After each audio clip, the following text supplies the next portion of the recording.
Bayangkan, di masa ketika kabut masih menggantung tipis di antara rimba lebat Pulau Jawa, manusia hidup tanpa tulisan. Setiap kata yang terucap hilang ditelan waktu. Sejarah hanya bertahan selama ingatan manusia, dan ingatan itu begitu rapuh. Ketika seorang tua wafat, lenyap pula seluruh kisah dan pengetahuannya. Tak ada prasasti, tak ada catatan, tak ada jembatan antara masa lalu dan masa depan. Sampai suatu hari, gelombang besar sejarah datang. Perahu-perahu panjang menembus kabut dari lautan selatan. Orang-orang asing dari tanah India menginjak pasir pantai Jawa. Mereka tidak hanya membawa rempah, tapi sesuatu yang jauh lebih berharga. Aksara, simbol-simbol yang mereka pahatkan pada batu dan daun lontar. Penduduk Jawa memandang dengan takjub. Bagaimana bisa goresan-goresan ini menyimpan pesan yang tetap hidup meski pembicaranya telah tiada. Aksara Palava, begitulah namanya. Para raja Jawa melihat kekuatan tulisan ini. Ia bisa mengabadikan perintah, mencatat hukum, dan mengikat masa depan. Namun, lidah orang Jawa berbeda dari bahasa Sanskerta. Maka, huruf-huruf itu mulai berubah, menyesuaikan diri, dan berevolusi. Dari proses panjang inilah lahir aksara Kawi, aksara Jawa kuno yang menjadi dasar semua tulisan di pulau ini. Tapi cerita sesungguhnya baru saja dimulai, karena sebuah legenda besar masih menunggu untuk lahir. Konon, di sebuah negeri bernama Medang Kamulan, kekacauan merajalela. Seorang raksasa bernama Dewata Cengkar memerintah dengan ketakutan, meminta satu manusia setiap hari sebagai santapannya. Rakyat hidup dalam teror. Di tengah kegelapan itu, muncullah seorang pemuda sakti dan bijaksana bernama Aji Saka. Legenda menyebutnya sebagai pendatang dari barat yang membawa peradaban, ilmu pengetahuan, dan tatanan baru bagi tanah Jawa. Ia datang bersama dua abdi setianya, Dora dan Sembada. Sebelum menghadapi Dewata Cengkar, Aji Saka menitipkan keris pusakanya kepada Sembada dengan sebuah pesan sakral. Jangan serahkan keris ini kepada siapapun, kecuali aku sendiri.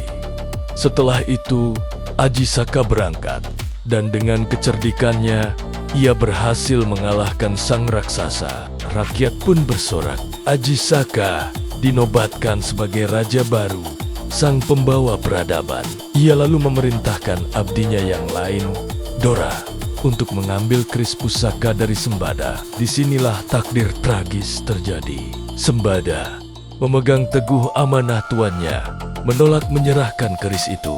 Dora, yang juga setia pada perintah baru Aji Saka, bersikeras untuk mengambilnya. Mereka bertarung, dua sahabat yang suma-sima setia, sama-sama benar. Pertarungan itu berakhir dengan keduanya gugur bersama. Aji Saka terpukul. Kesetiaan yang tulus justru berujung pada kematian. Untuk mengabadikan peristiwa memilukan itu, ia menciptakan sebuah susunan aksara yang penuh makna filosofis. Hanacaraka, yang berarti ada dua utusan. Datasawala, yang berarti mereka berselisih pendapat. Padehajayanya, yang berarti sama-sama kuat dan sakti. Magabasanga, yang berarti keduanya gugur menjadi mayat. Susunan huruf yang kita kenal sebagai Hanasaraka ini menjadi simbol kesetiaan, kehormatan, dan tragedi. Dari sinilah aksara Jawa lahir dalam bentuknya yang anggun dan penuh filosofi. Selama ratusan tahun, aksara ini menjadi detak nadi kebudayaan Jawa, digunakan untuk menulis serat, babat, hingga dokumen kerajaan dari era Medang, Majapahit, hingga Mataram. Namun, zaman berganti, aksara Latin datang dan mulai menggantikan peran aksara leluhur. Perlahan, ia menghilang dari sekolah dan kehidupan sehari-hari. Naskah-naskah kuno tertidur dalam sunyi, menunggu untuk dibangkitkan kembali.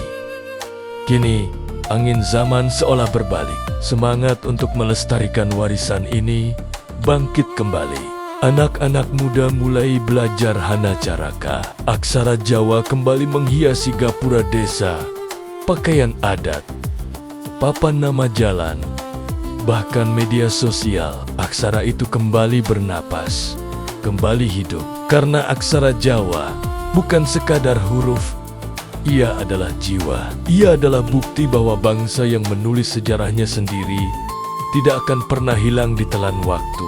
Selama generasi kita masih mau membaca masa lalu, selama hati kita masih terikat pada tanah leluhur, aksara Jawa akan terus hidup selama-lamanya. Terima kasih sudah menonton. Jangan lupa subscribe untuk terus menjelajahi kekayaan budaya kita bersama.